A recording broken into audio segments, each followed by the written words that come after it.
The biting wind of late autumn lashed at the ancient windows of Hogwarts Castle, rattling the panes in the Ravenclaw common room. Outside, the Black Lake churned under a bruised sky, mirroring the tempest within Alistair Finch.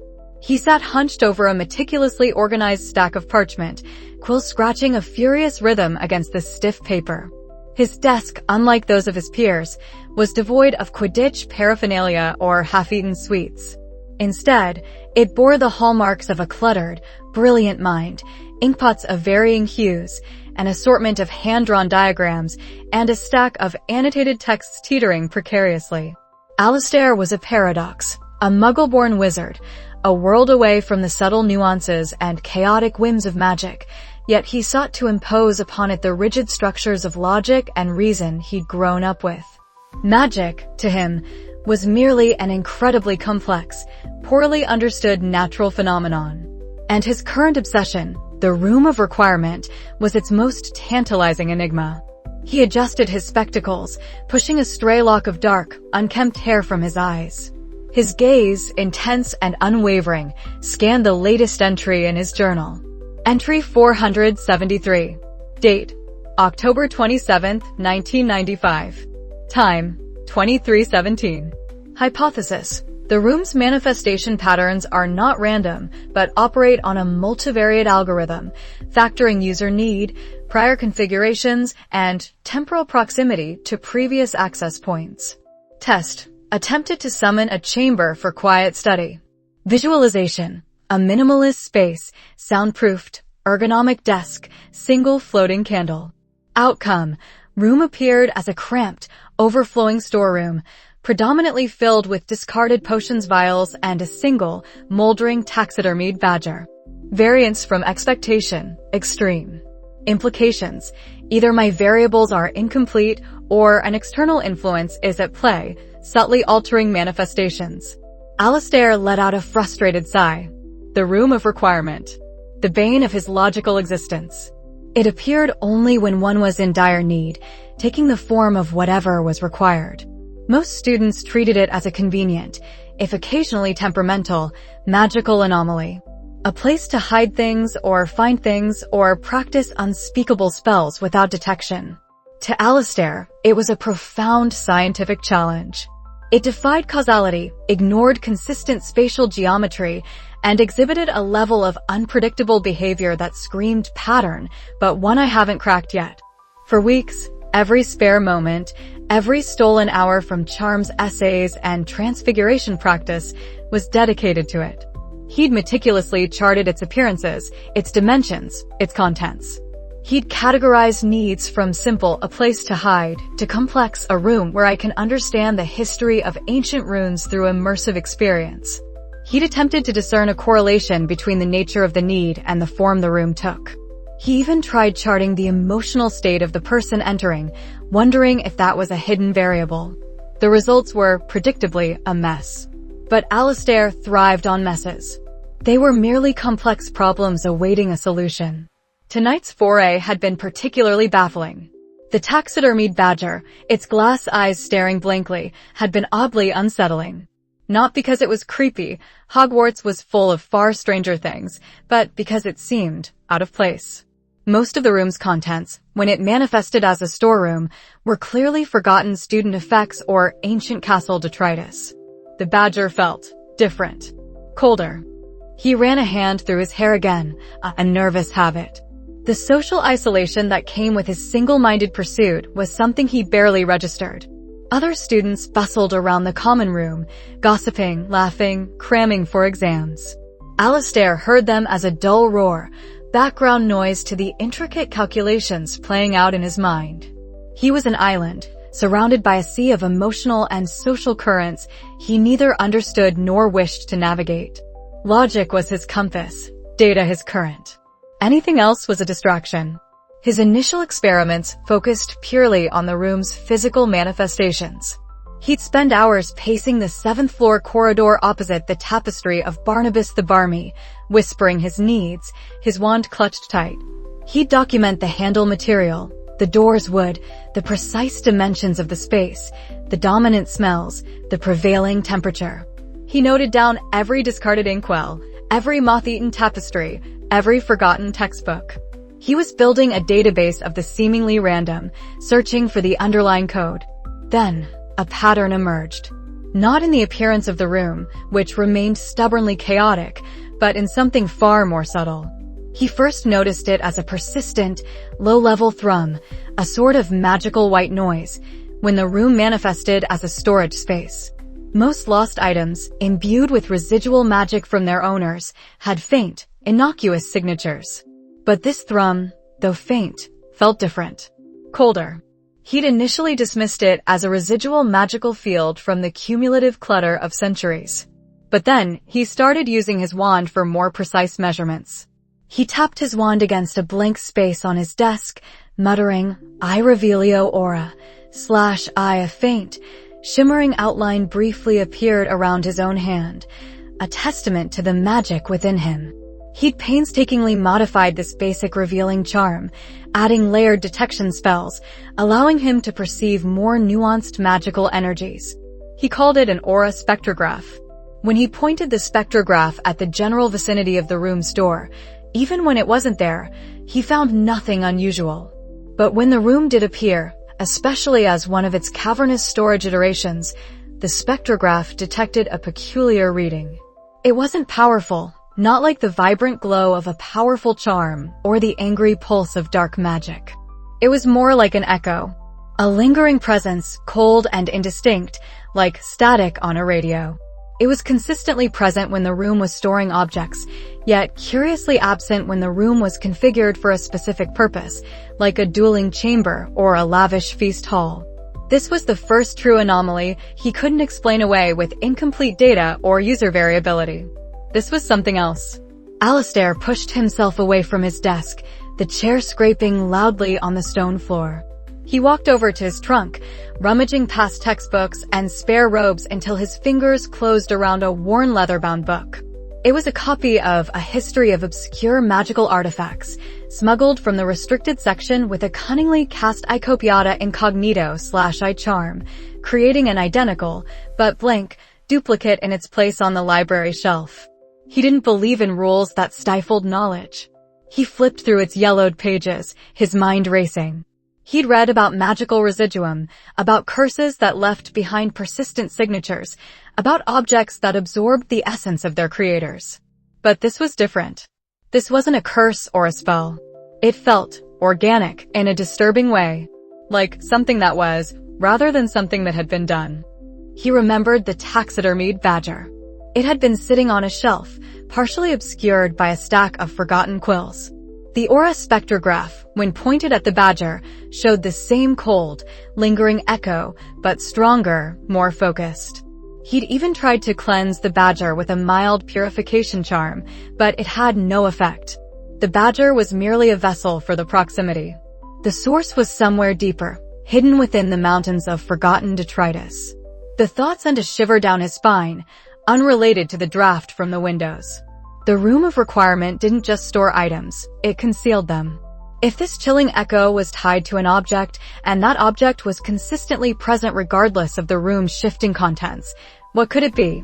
Alistair spent the next few days in a blur of research, fueled by strong, bitter coffee stolen from the house elves' pantry. He devoured texts on soul magic, ancient protections, and the nature of sentient enchantments.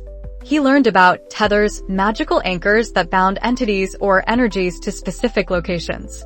He read about echoes, not mere residues, but fragmented imprints of powerful magical events or entities, often carrying a dark resonance. The library, especially its restricted section, became his second home. Madame Pants eyed him suspiciously, but Alistair, with his quiet intensity and knack for blending into the background, rarely drew her direct ire. He navigated the labyrinthine shelves, his mind a steel trap, cross-referencing, deducing, building a mental web of interconnected possibilities. He began to suspect the persistent signature wasn't from a particularly powerful cursed object or a lingering hex. It felt older, deeper, and it was getting stronger. Or perhaps, his perception was simply improving. One blustery evening, after another fruitless attempt to isolate the anomaly, Alistair found himself standing before the wall of the room of requirement. He hadn't asked for anything specific, simply walked back and forth, focusing his spectrograph. He closed his eyes, concentrating. The air crackled faintly, a familiar hum that indicated the room was about to manifest. He felt the cold echo, like a distant whisper, brushing against his consciousness. Then, the door appeared. This time, it wasn't a storeroom, but a cluttered classroom, filled with broken desks and overturned cauldrons. Alistair stepped inside, his spectrograph glowing faintly. He ignored the junk, focusing on the magical readings. And there it was, undeniable. A persistent, low-frequency magical signature, distinct and profoundly wrong. It wasn't just cold, it felt hungry. It was emanating from deep within the room, from behind a crumbling blackboard, where a pile of antiquated textbooks and a rusted suit of armor lay in disarray. The closer he got, the stronger the resonance. He reached out a hand, feeling the chill emanate from the wall itself, a chill that seeped into his bones. This was no ordinary magical anomaly. This was a presence. A dark, malevolent presence, cleverly concealed within the heart of Hogwarts' most elusive chamber. The room of requirement wasn't just providing, it was hiding. And Alistair, the rational, logical wizard, had just stumbled upon a secret that felt less like a pattern to be solved, and more like a slumbering terror. His heart pounded. He hadn't just found an intellectual challenge, he'd found a profound and ancient evil. And for the first time, he wondered if his logic alone would be enough to face it. The air in the restricted section of the Hogwarts library always hung heavy with the dust of forgotten spells and the hushed whispers of ancient parchment. For Alistair Finch, it was a sanctuary, a cavern of concentrated knowledge where the chaos of the magical world could be distilled into logical patterns.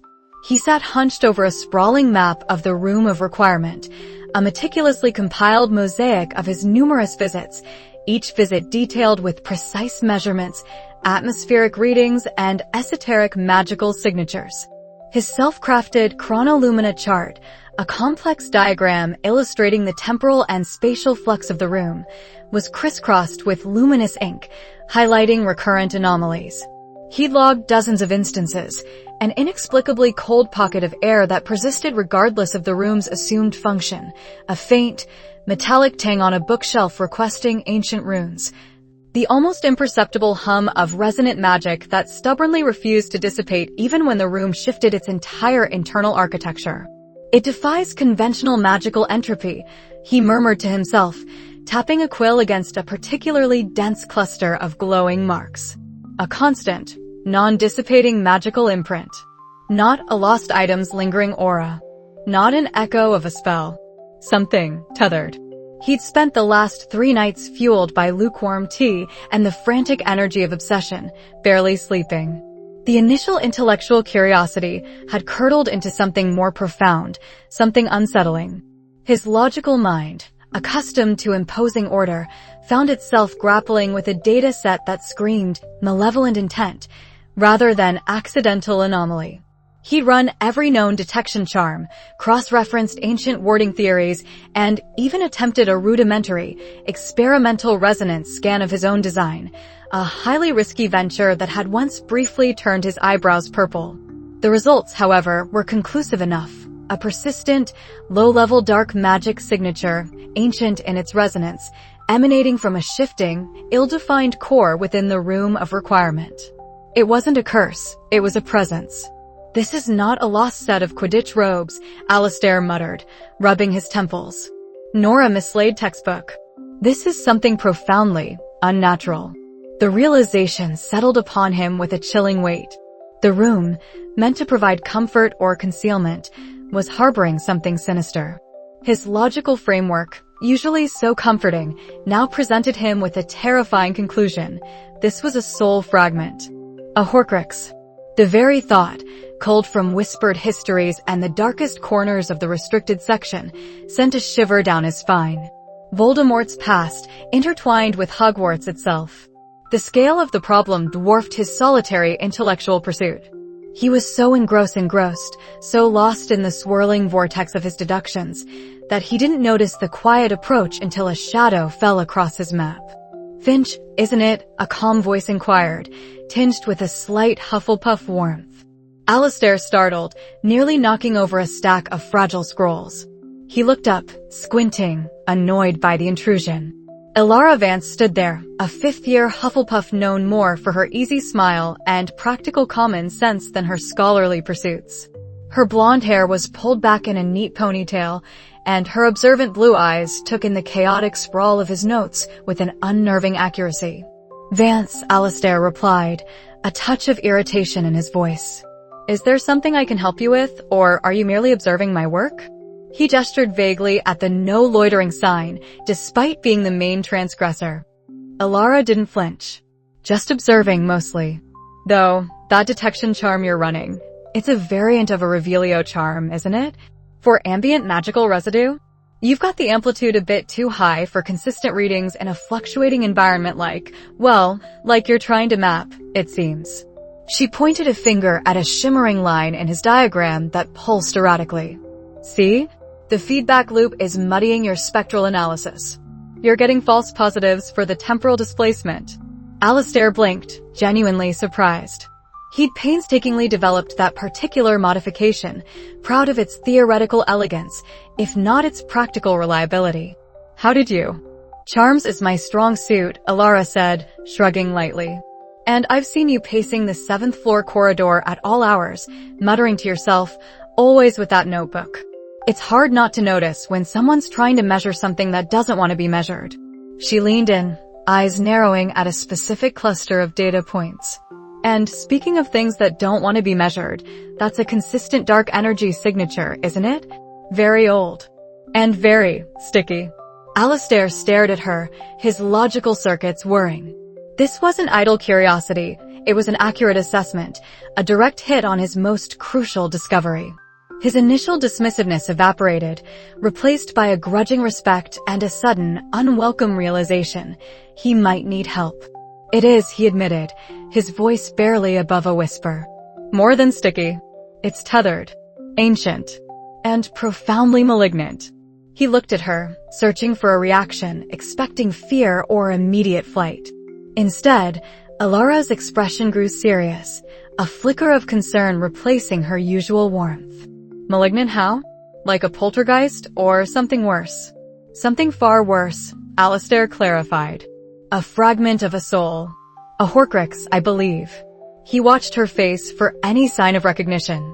Her eyes widened slightly, a sudden understanding dawning. "A Horcrux," she whispered, her voice barely audible. "Finch, that's dark arts of the highest order. Why would one be here?" "That, Vance, is the very question I am trying to answer," Alistair said, a hint of his usual intellectual arrogance returning, but now tempered by a desperate need for corroboration. "My data points to a precise locus within the room of requirement, but its inherent protective enchantments and constant shifting make isolating it challenging." He gestured to the chaotic lines of his map. "The room provides what one needs, but it also hides what it contains.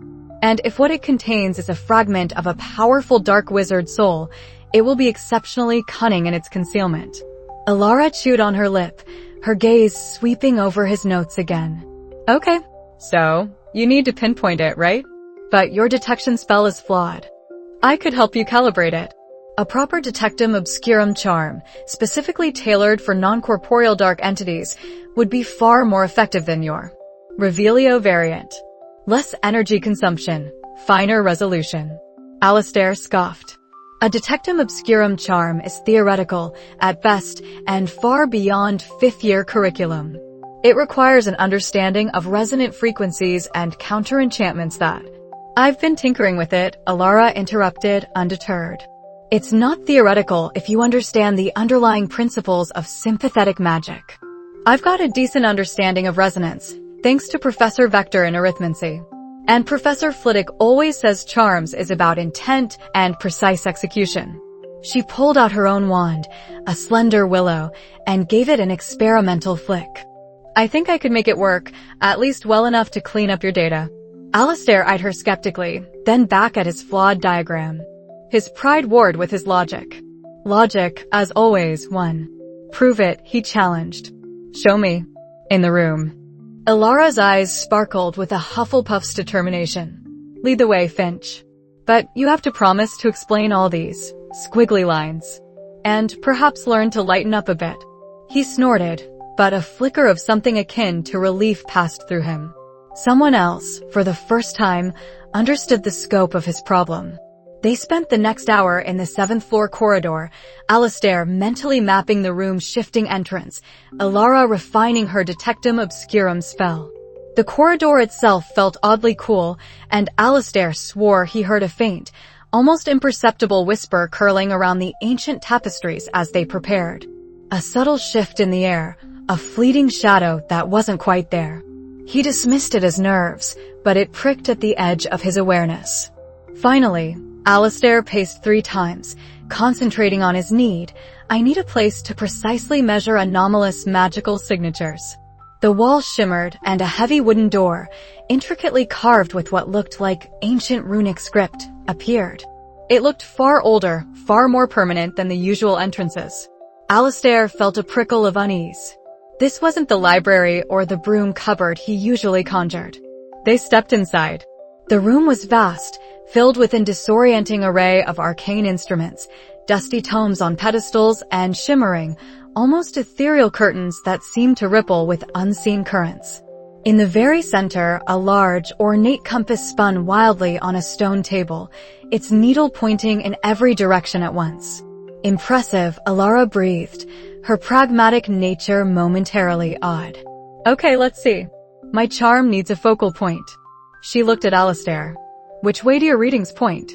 Alistair consulted a small, portable device he'd enchanted to display his most recent scans. "Northwest, roughly. But it fluctuates, as you noted." Elara nodded. She closed her eyes for a moment, then opened them, a focused intent in their depths. She raised her wand, speaking a string of charms incantations that Alistair found surprisingly elegant, weaving precise wand movements with low, resonant tones.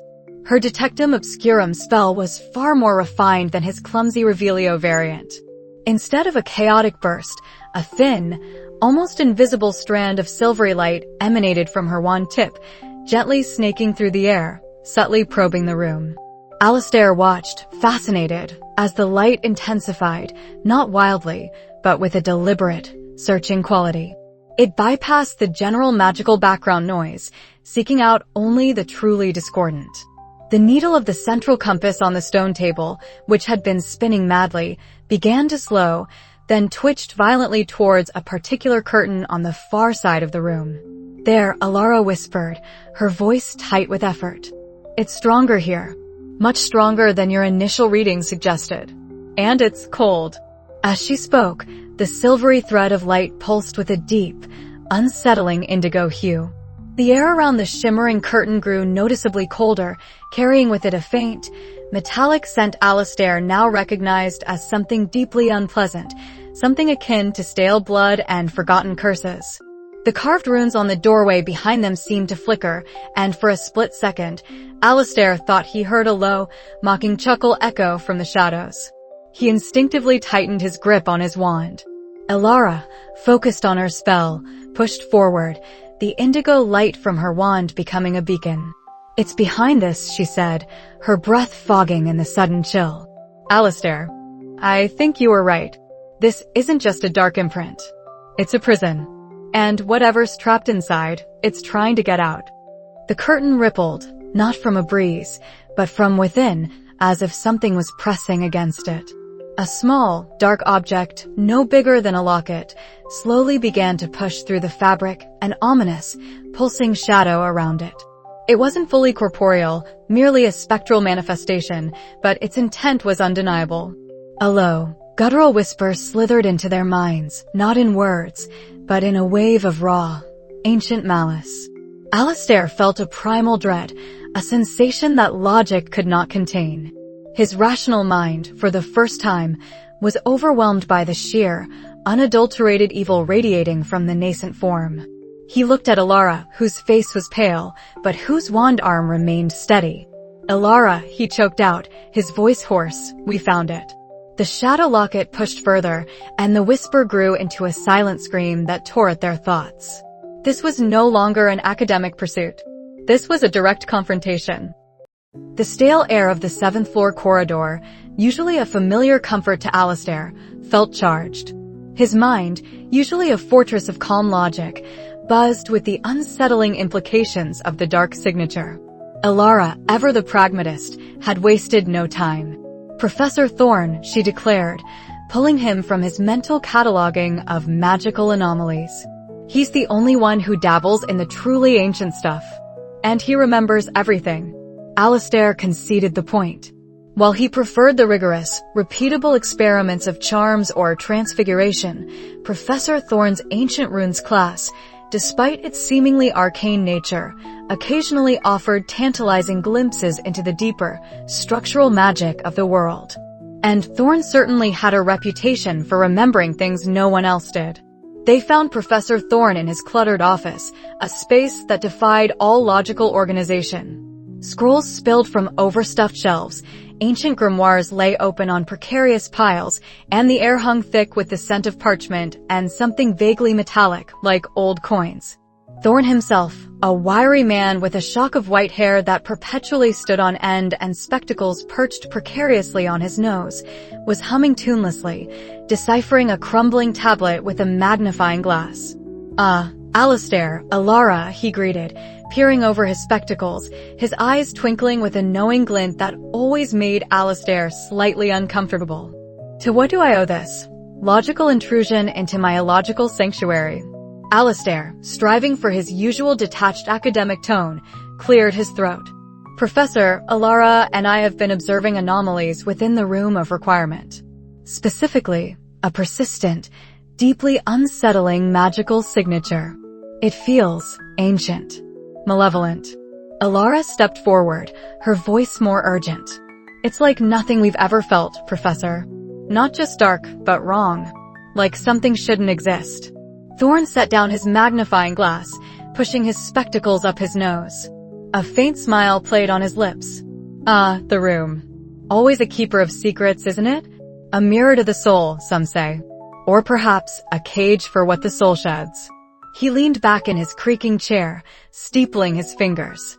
"Tell me, young Finch, what does your impeccable logic deduce from this? Wrongness?" Alistair hesitated, then laid out his observations. "The signature is localized but persistent, even as the room reconfigures. It's tied to an object, not a location. My readings indicate a magical residue suggestive of a violation of natural law, a severance, and a peculiar anchoring as if something vital has been torn and then deliberately bound to an inanimate vessel." Professor Thorne's eyes widened almost imperceptibly. He slowly nodded. "A severance. An anchoring. Most intriguing." He rose and began to pace his small office, weaving between stacks of books as if navigating an invisible labyrinth. "There are tales, you see, in the oldest of texts. Whispers of magic so profound, so heinous, that it seeks to defy even the ultimate silence. To cheat the Reaper, as the Muggles say." He stopped before a dusty tapestry depicting grotesque, shadowed figures. "Imagine, if you will, a life force so desperate to persist that it would rend itself. Tear away a piece of its very essence, its soul, and imprison it within an artifact. A fragment, bound by the darkest of arts, meant to anchor the life-giver to this mortal coil, even after the body has failed." Alistair's logical mind recoiled even as it grasped the horrific concept. To split one's soul, that's beyond any known transfiguration. That's a violation of the most fundamental magical principles, an affront to existence itself. "Indeed," Thorne murmured, his voice now devoid of its usual whimsy. "It demands an act of ultimate evil, an unspeakable act of depravity, to shatter one's soul. And such a fragment, once created, becomes a dark beacon. It warps the space around it, pollutes the very air with its malevolence. It craves obscurity, yet radiates its twisted hunger." Elara gasped, her hand flying to her mouth. "You mean, a part of someone's soul is in there? In an object? "So the old legends claim," Thorne said, turning to face them, his expression somber. "And the Room of Requirement, with its unique ability to hold what is needed, or perhaps what is desired to be hidden and protected, would be a prime location for such a vile thing. Especially if its creator possessed a deep understanding of its elusive nature." Alistair's mind raced, connecting Thorne's words to the historical records of powerful dark wizards.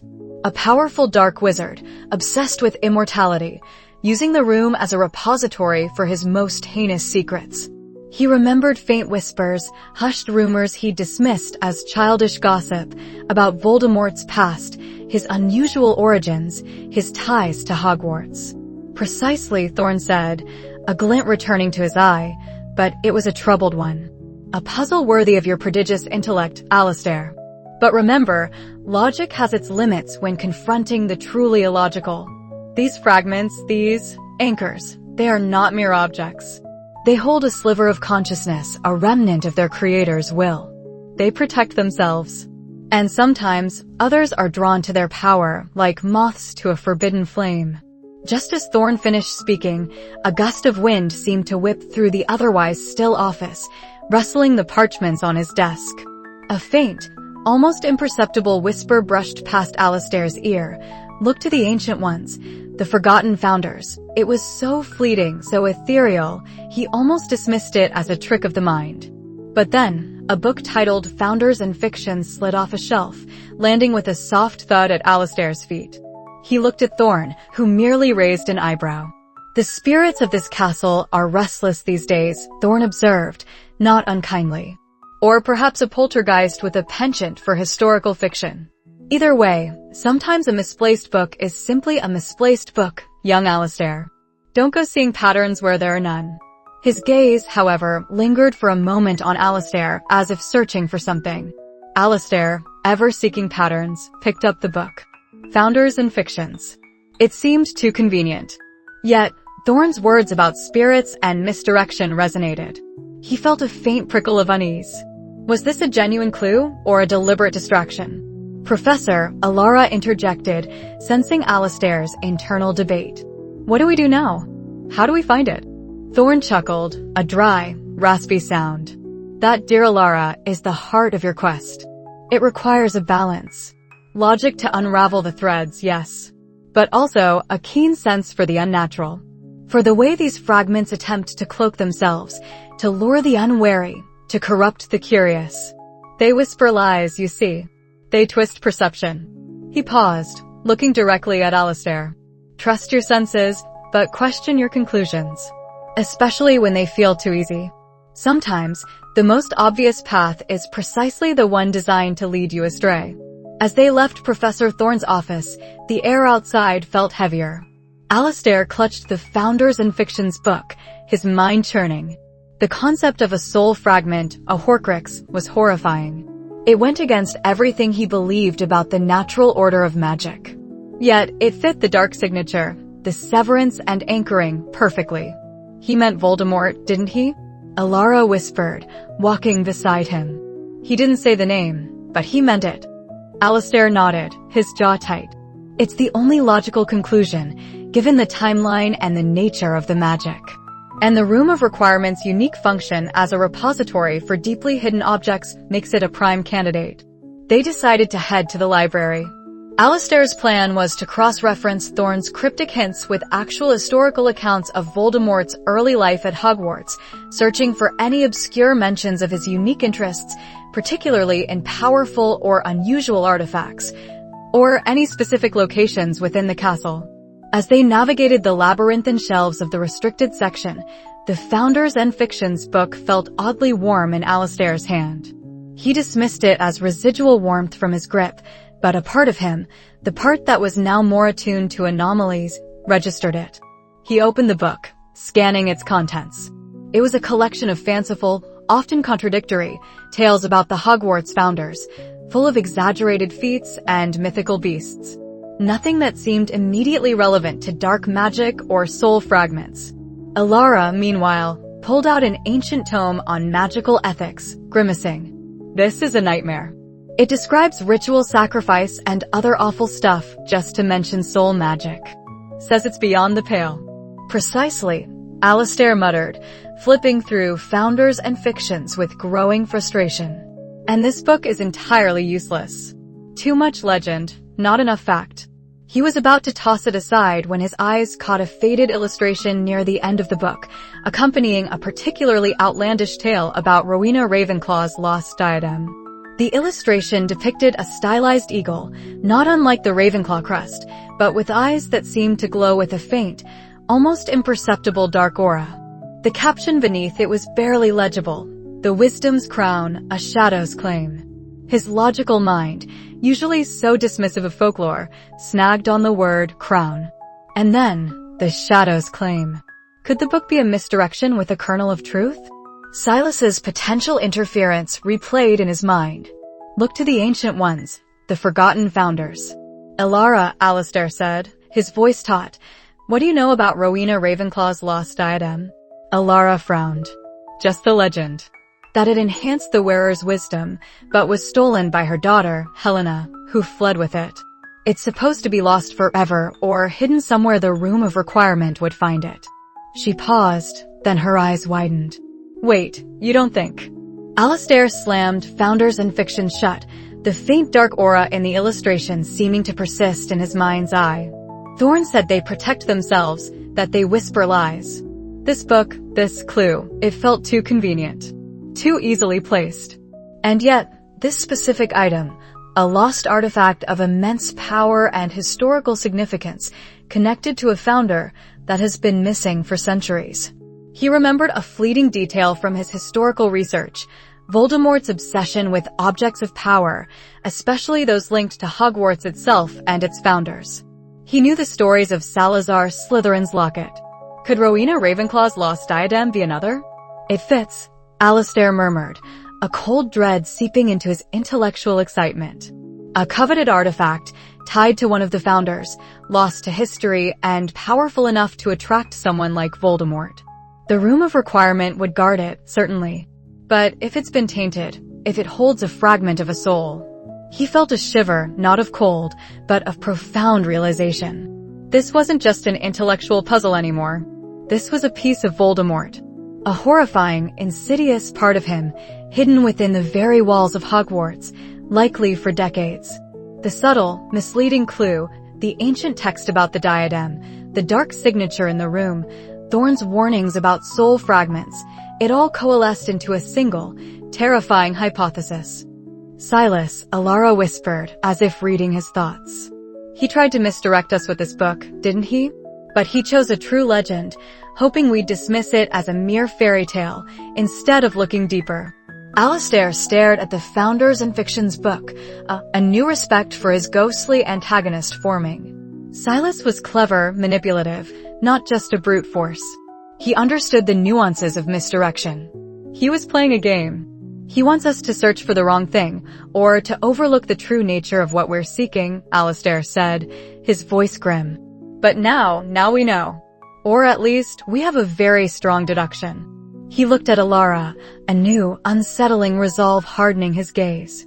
We're not just looking for a dark artifact, Elara. We're looking for a specific one. And it's one of Voldemort's. And Silas. Silas knows exactly where it is. The implications were staggering. If Silas knew, he had either been trying to acquire it for himself or protect it from destruction. The stakes had just escalated far beyond mere intellectual curiosity. The Room of Requirement, Elara breathed, her eyes wide. It's hiding a Horcrux. The scent of old parchment and the faint, persistent tang of dark magic clung to Alistair's robes, a familiar aroma that had become almost a comfort in its predictability.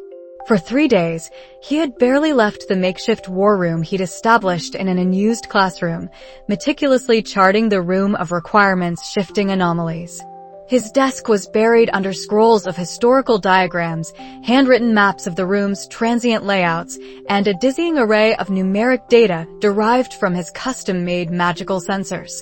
You haven't slept, Elara observed, leaning against the doorframe, a tray bearing 2 steaming mugs and a plate of treacle tart balanced precariously in one hand. Her Hufflepuff sensibility insisted on regular meals, even if Alistair saw them as an inconvenient interruption.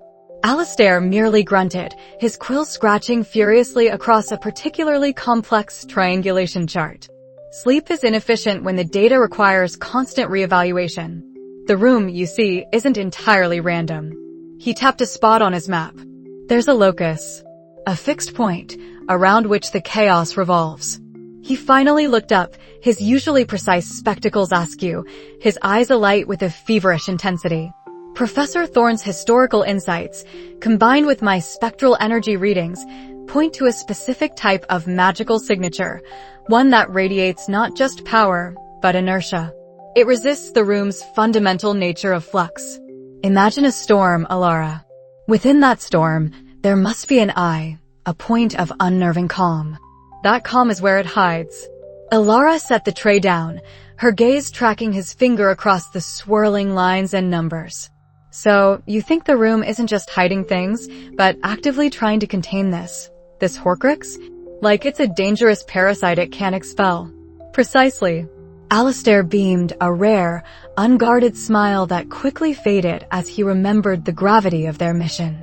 The room provides what one needs. If Voldemort needed to hide a part of his soul, the room would manifest a perfect concealment. But such a malevolent fragment, a piece of such profound darkness, wouldn't simply be stored. It would warp the very fabric of the space around it, creating a persistent anomaly that even the room struggles to fully assimilate or obscure.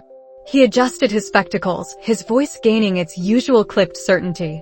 My data shows a consistent, albeit faint, dark magic signature emanating from a specific coordinate, regardless of the room's configuration.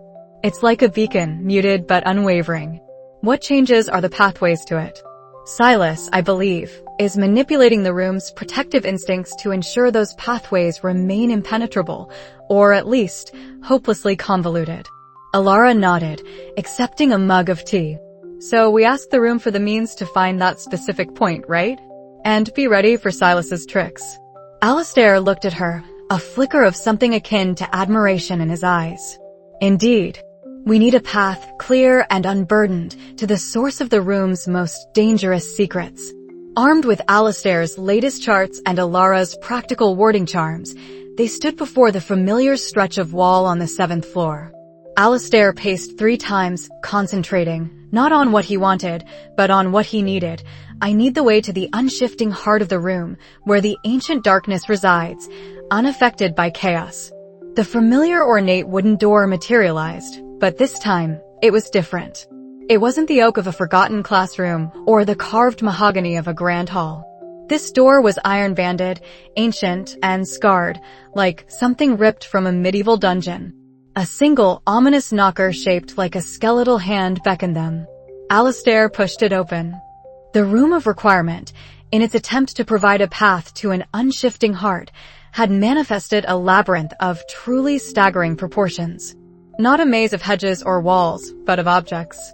Towering shelves groaned under the weight of 1,000 generations of lost student possessions, forgotten quills, petrified toads in dusty jars, broken wands, tarnished goblets, spellbooks devoured by silverfish. Above them, a ceiling lost in gloom, from which distant, unsettling echoes drifted. The air was thick with the dust of ages and an oppressive, stagnant cold. Well, Elara whispered, pulling her wand. It certainly feels like ancient darkness. Alistair pulled out his modified compass, its needle quivering violently, pointing not north, but straight ahead, towards the deepest recesses of the cluttered abyss. The core signature is directly ahead, but the path is mutable. As they stepped deeper, the initial sense of awe quickly gave way to unease. The stacks of forgotten junk weren't static. A towering pile of ancient telescopes would suddenly wobble, then reconfigure itself into a wall of broken brooms. An open path would abruptly seal itself off with a cascade of forgotten textbooks. This is Silas's work, Alistair muttered, his jaw tight. He's using the room's innate desire to obscure to create these diversions. He tried to apply a logical sequence, mapping the shifting patterns, but the sheer unpredictability was maddening. Every time he thought he had a rule to the changes, the room would break it. Point me, dark magic, Elara chanted, her wand glowing softly. The light pulsed, cutting through the gloom, showing a faint, ethereal trail that snaked through the impossible clutter. Follow this. It seems to bypass some of the immediate shifts. Alistair, for once, didn't argue. He found himself relying on her practical charm, a tool that, while simple, was proving more effective than his complex predictive algorithms against Silas's unpredictable manipulations. They navigated through corridors that opened and closed like living organs, past eerie whispers that seemed to emanate from the forgotten objects themselves. Suddenly, a shimmering, translucent figure flickered into existence directly in their path. Silas Thorne. His form was more defined than Alistair had ever seen it, a sneering mockery etched onto his spectral face. "Still playing with your numbers, Finch?" Silas's voice was a chilling whisper that echoed from everywhere and nowhere. "Trying to tame the untamable with your muggle logic? Do you truly believe a mind so bound by finite rules can comprehend the raw power of a splintered soul?" Alistair felt a surge of his usual intellectual defensiveness. "Your attempts at misdirection are futile, Silas. The dark magic signature is irrefutable. Your illusions are merely an inconvenience." "Illusions?" Silas chuckled, a dry, rattling sound. "Oh, these aren't just illusions, Ravenclaw. These are choices. Every turn you take, every path you choose, leads you further from your goal or deeper into a trap you cannot logically escape." The piles of objects around them began to spin faster, creating disorienting whirlwinds of forgotten debris. Ancient potions bottles shattered, releasing noxious fumes. Broken Quidditch hoops transformed into menacing archways that seemed to shrink as they approached. "Tell me, Finch," Silas continued, circling them like a spectral shark. "What is the logical conclusion when all logical paths lead to dead ends? When the truth is not a formula, but a feeling? You're a scientist trying to dissect a dream." Alistair felt a prickle of frustration. Silas was right. His logical mind struggled with the sheer, irrational chaos. He could track the energy, but predicting the room's next move, influenced by a spirit, was like trying to chart the flight path of a thought. "He's trying to overwhelm your senses, Alistair," Elara shouted over the rising din of shifting objects. "Focus on the core signature. My spell is still holding true." Alistair clenched his jaw. Silas was mocking him, exploiting his weakest point, his absolute faith in reason. But Elara's practical, unphilosophical charm was cutting through the noise. It wasn't about understanding how Silas was manipulating the room, but where the underlying anomaly remained. He closed his eyes for a moment, pushing aside the intellectual arrogance that insisted on dissecting every nuance. Elara was right. He wasn't here to prove the supremacy of logic over chaos. He was here to find the Horcrux. And sometimes, the most logical path was to follow the most direct, even if unexplainable, guidance. Opening his eyes, Alistair focused, not on the shifting objects, but on Elara's unwavering spell light and the insistent pull of his own compass. "Right," he said, a new resolve in his voice. "Logic dictates that even chaos has a center. And Elara's magic cuts through your obfuscation, Silas. We don't need to understand every trick you play, only the destination you're trying to hide." They pressed forward, Elara shielding them with a shimmering protego that deflected minor projectiles, while Alistair, now less focused on mapping the ephemeral, used his own wand to blast away immediate obstructions. He was adapting, using magic not just as a data point, but as a tool for brute force when reason failed. The air grew colder, heavy with a suffocating dread. The clutter of the room began to thin, replaced by more ominous items. Rusty medieval torture instruments, cauldrons caked with dried, black residues, ominous tapestries depicting forgotten rituals. The distant echoes ceased, leaving only the sound of their own breathing and the accelerating thrum of the dark magic. They rounded a final corner, blasting through a barricade of ancient, warped bookshelves, and stopped dead. Before them was a small, perfectly preserved chamber, utterly devoid of the room's usual clutter. It was circular, its walls smooth and unadorned, made of a dark, obsidian-like stone that seemed to absorb all light. In the very center, bathed in an eerie, pulsating violet glow, rested a single object on a simple, stone pedestal. It was a small, ornate silver locket, tarnished with age, bearing a serpentine S in emeralds. The dark magic emanating from it was palpable, a cold, suffocating wave that struck them with the force of a physical blow. It was unmistakably, terribly it. Salazar Slytherin's locket. The realization hit Alistair with chilling clarity. This wasn't just an object of dark magic. It was a piece of pure evil, a fragment of a soul. And it was right in front of them. Silas Thorne materialized fully, shimmering and solidifying between them and the locket, his spectral form radiating cold defiance. His eyes, now burning with a malevolent light, fixed on Alistair. "You found it," he hissed, a triumphant yet sinister smile twisting his lips. "Remarkable. But you will not take it. Not while I draw breath, or whatever semblance of life this forsaken place allows me. This power, this influence, it is mine now. And I will not surrender it." The temperature in the chamber plummeted, and the obsidian walls seemed to press inward.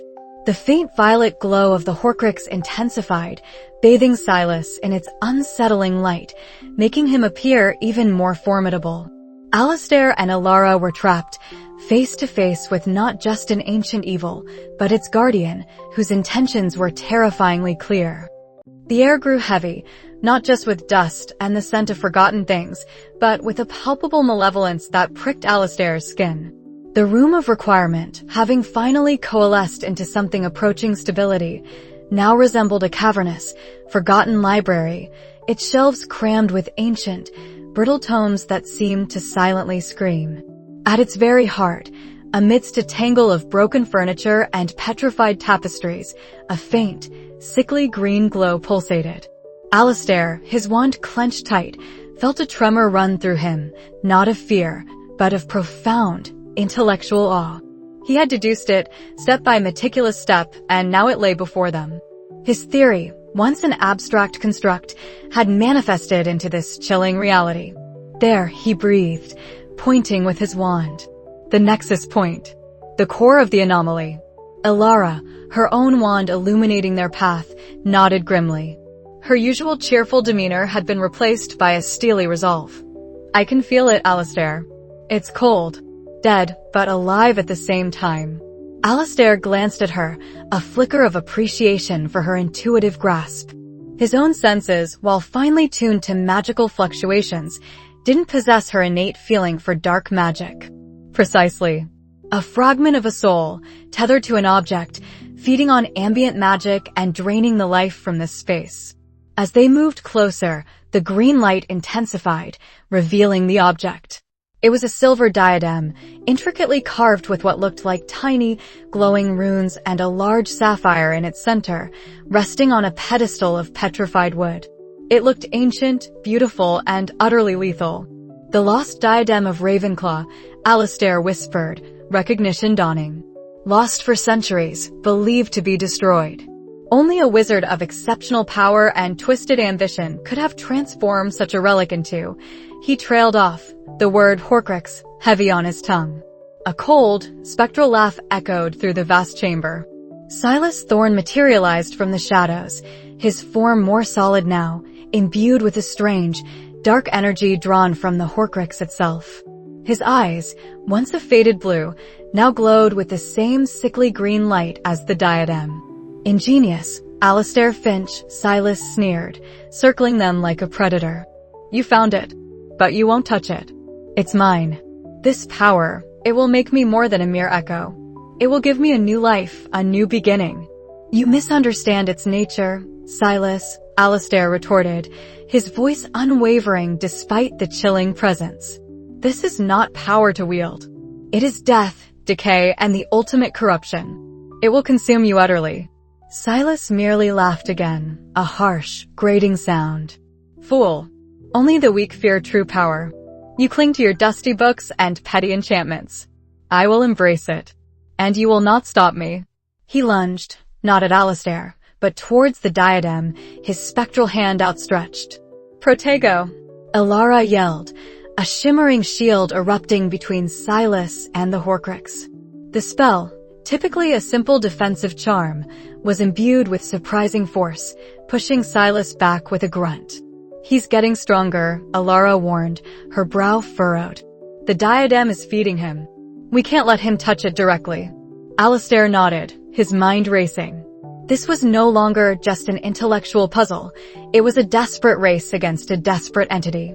His deductions had brought them here, but pure logic wouldn't defeat a spectral being empowered by a soul fragment. This required practical, immediate magic, something Elara excelled at. "We need to sever his connection to it," Alistair announced. "He's tethered, but drawing strength through proximity. Elara, focus on containment. A shield around the diadem, specifically designed to repel dark influence. I'll devise a way to weaken Silas's hold." Elara didn't question his plan, a testament to their nascent partnership. She began chanting, her wand weaving intricate patterns in the air. Layers of protective charms shimmered around the diadem, each one forming a translucent barrier that pulsed with a faint golden light, clashing violently with the green aura. Silas roared, an inhuman sound, as Elara's shields grew stronger. He lashed out with tendrils of dark magic, slamming against the shimmering barriers. "You meddling children! You will not deny me my destiny." Alistair, meanwhile, was frantically recalling Professor Thorne's cryptic lessons. Soul magic is not about power, Alistair. It is about connection. And severance. Severance. How to sever a spectral being tied to a dark artifact. He remembered a particularly obscure passage in an ancient runes text Professor Thorne had once accidentally left open on his desk. The spirit, when unbound from life, but tethered to earth, finds its anchor in potent energies. To disrupt this anchor, one must introduce an antithetical force, not of destruction, but of fundamental reordering. Reordering. He needed to disrupt Silas's ethereal form, to make his connection to the diadem, and thus to this plane, unstable. His mind flashed to the specific type of unstable magic that often plagued ghosts, the inability to hold solid form, the fading, the whispers of the truly lost. "Elara, I need a focused disarming charm, but one that targets a non-corporeal entity." Alistair shouted, his thoughts crystallizing. Not to disarm a wand, but to dislodge his essence from its current state. Elara, panting slightly from the strain of her containment charms, looked at him, bewildered. "A disarming charm for a ghost? That's unconventional, Alistair. Trust me," Alistair urged. "It's about disrupting his magical signature, not his physical form. Think of it as untethering him from the room's ambient energy, which the diadem is amplifying for him." Without hesitation, Elara shifted her focus, her wand movements becoming sharper, more precise. "Expelliarmus, animus," she whispered, improvising the incantation. A brilliant scarlet jet of light shot from her wand, not aimed at Silas's chest, but rather at the shimmering, almost imperceptible threads of dark energy that connected him to the diadem. The effect was instantaneous and dramatic. Silas screamed, a high-pitched wail that scraped at their ears. His form flickered, becoming transparent, then solid, then transparent again, as if caught between realms. He stumbled back, clutching at his chest, where Elara's spell had struck the ethereal energy rather than flesh. You interfere with the very fabric of my being." Silas shrieked, his voice losing its strength, becoming a faint echo. Alistair saw his chance. "Now, Elara. We need to seal it. Contain the diadem's influence entirely." He ran to the pedestal, ignoring Silas's fading form. He pulled out a small, intricately carved silver box from his robes, a gift from Professor Thorne, given with the cryptic advice, "For that which cannot be destroyed, must first be understood, then contained." He'd initially dismissed it as an antique curiosity, but now its true purpose was terrifyingly clear. "This box is lined with anti-dark magic runes and ancient containment enchantments," Alistair explained, working quickly. "Professor Thorne theorized it could suppress powerful magical artifacts. We need to complete the ritual." Elara, understanding the urgency, joined him. She added her own layers of charms to the box, fortifying its internal protections with a flurry of precise, practical spells. Alistair, for his part, began to engrave a specific series of runes onto the box's surface, patterns he'd painstakingly deciphered from Thorne's research, designed to absorb rather than merely deflect dark energy. As they worked, Silas's form began to dissipate, dissolving into wisps of green mist. He thrashed, his voice growing fainter until he was nothing more than a chilling whisper in the wind. You haven't won. It will only sleep, it will awaken, and Voldemort will find it. His final words, though chilling, only spurred Alistair and Elara on. With a collective push of magic and will, they carefully lifted the diadem of Ravenclaw and placed it into the silver box. The moment the lid clicked shut, a profound silence descended upon the chamber. The sickening green glow vanished. The oppressive weight lifted. Alistair leaned against a dusty bookshelf, panting, his wand arm trembling. He looked at Elara, whose face was streaked with sweat and grime, but whose eyes held a triumphant spark. "We did it," Elara whispered, the words filled with disbelief and relief. "We did it," Alistair corrected, a genuine smile breaking through his usual austere expression. He reached out and clapped her shoulder, a gesture of camaraderie he wouldn't have dreamed of just weeks ago. "Your practical magic, Elara, your intuition, it was indispensable. My deductions would have been useless without your ability to act." Elara returned his smile, a warmth spreading through her. "And your deductions, Alistair, they led us right to it. I would have just blundered around, hexing everything in sight." He looked down at the sealed silver box in his hands. The Horcrux, the diadem, was contained. Its immediate threat neutralized. But Silas's parting words echoed in his mind. "It will only sleep, it will awaken, and Voldemort will find it." This wasn't the end. It was merely the beginning of a much larger, darker understanding. He hadn't just proven the supremacy of logic, he had learned its limits. He had faced an ancient evil and realized that cold intellect alone was insufficient. It required courage, collaboration, and a willingness to step beyond the known. "This changes everything," Alistair said, his gaze distant, envisioning the wider wizarding world. "We found a Horcrux. One of Voldemort's.